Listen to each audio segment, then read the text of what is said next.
Hey guys, Kyle, the Death Knight of Anime here, and I'm bringing you my review for Eden Zero, Chapter 37. So, the chapter starts off with a very brief confrontation between pretty much Amira and Homura that I really wanted to see more of because it was one of those fights where it was very brief, but in what Mashima gave us with that fight, it was getting really good and had some really intense action, but for some reason Mashima decided to cut it off just when it was getting good. So yeah, I guess we can't all get what we want, but hey, I guess Mashima thought that he needed to cut it off in order to move forward with the plot. But having said that, despite the fact that he did cut it off short, we definitely got some interesting exposition out of that fight in itself, because we do get confirmation that Draken is the target of the GIA, and I feel that this is a nice little setup in the sense we're pretty much we're from here on out we're from here on out with the story. I think the further that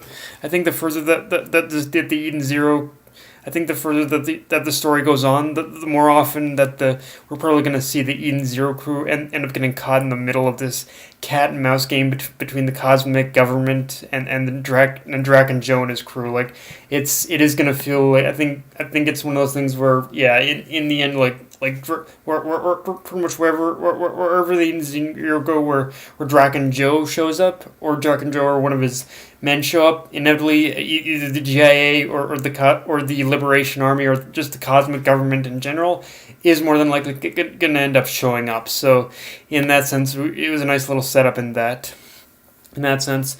Although although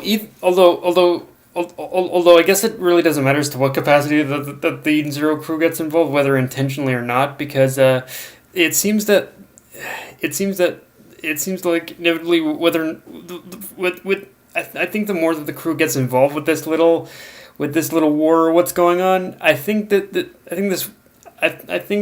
them getting involved is going to definitely answer a few new raised questions that this chapter posed, because there's a passing line that from Shamira has at the beginning of the chapter about how Homura does in fact know Jesse. So now this kind of opens up the door in order to learn even more about her past, like possibly even before Valkyrie ended up taking her in as a student. But yeah, it just but on the other hand, it just leaves you wondering exactly what relevance that pretty much Jesse has as part of Homer's past, because it's clear whatever the connection is, she pretty much either doesn't remember him or just hasn't mentioned him yet. And with that little question mark bubble we see after Amira mentioned Jesse to her, I'm assuming it's pretty much the former in this case, because otherwise, I think she would have been I think she would have ended up remembering him at some point or another. I guess I don't know. I assume, but then again, but then again, then again, on the other hand, we pretty much haven't really haven't even seen any actual we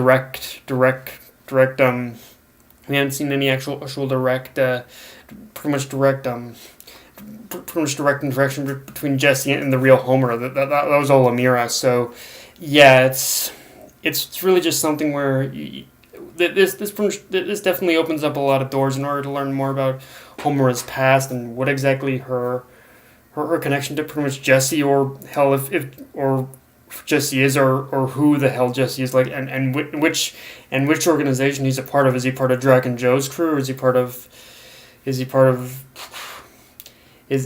the cosmic government? Like, yeah, this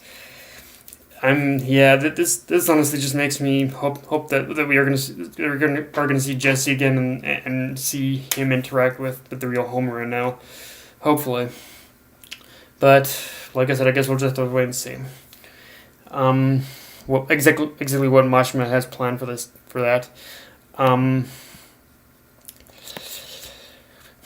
The other thing, and the other thing I'm kind of wondering about this chapter is what the hell even is Amira after this chapter? Like, seriously, what the hell is she? Because after we see her after we see her after she kind of logs out of the game and we see her and end up stepping out of the VR capsule, like Amira literally has a like void where pretty much her pretty much face should be, and like and that was one of those things like that have me going home. Amira, like, what the hell are you? Because Amira, like, at this point, I think we can clearly say that Amira is not human. Like, Amira just it isn't human. It's impossible with pretty much a face like that. But then it just kind of raises the question of what exactly Amira is, because it's kind of hard to fathom that any normal being in this world would look like that.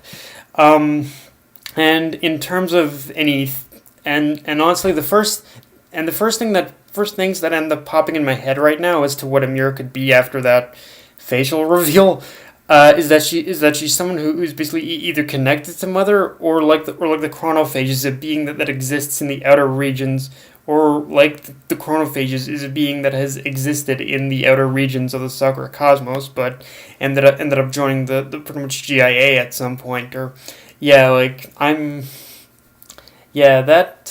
pretty much all I can really think of right now as to what Amira could be, because yeah, just that pretty much facial reveal alone has me just kind of pondering over and over what the hell she could be. Like I said, I think she could. I think that Amira definitely has some kind of connection to basically the outer reaches of the Sakura cosmos for sure. Because that definitely seems. It seems Mashima seems to have established that the outer regions of the Sakura cosmos are where all the fantastical beings and all the all the fantastical beings and all the dangers reside. So yeah, it would make sense that Amira, whatever the hell she is, would have some connection to that part of the world for sure.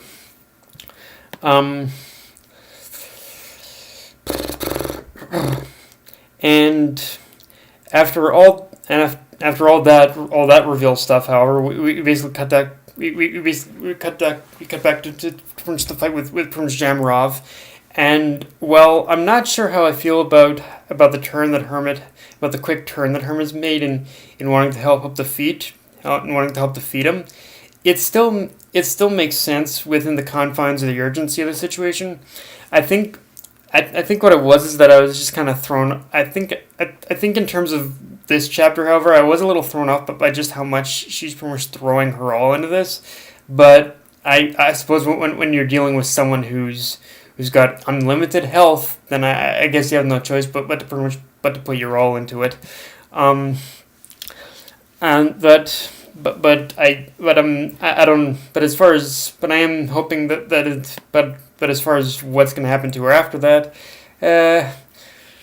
I got a pretty good. I think we all have a pretty good idea as to what's going to happen to her after this, but as to what's going to probably happen to her after this. But who knows? Maybe Mashima's going to throw a curveball at us. Maybe, who knows?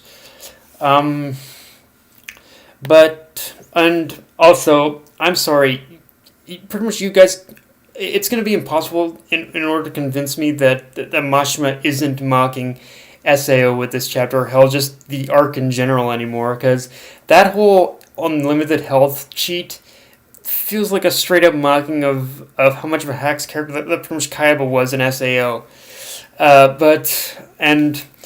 Just pretty much the setup of the cheat code of him being this unlimited this being with unlimited like health that was basically that was straight out of SAO and the Kaiba fight, like and Kaiba is a villain, like it straight up was. So yeah, I'd say in a lot more of a jokey way, because it does feel like the Mashima is kind of mocking a lot of the he's mocking a lot of the death game tropes with this particular arc almost. And Rebecca, I appreciate you from resting on your morals as a gamer and everything, but in this case, I think you have a little room in order to do a little cheating. So just forget about playing fair in this instance. And although I should be mad at Shiki for probably for the fact that he's probably going to end up overpowering. That next chapter he's probably going to end up overpowering Shamroff. It still works in the sense of using his greatest weapon against him. So there's that too. But yeah, guys, that's all I got for this review. If you enjoyed the video, like, comment, subscribe. Follow me on Twitter, Facebook, and Crunchyroll. Death Knight of Anime, signing off. Later, guys.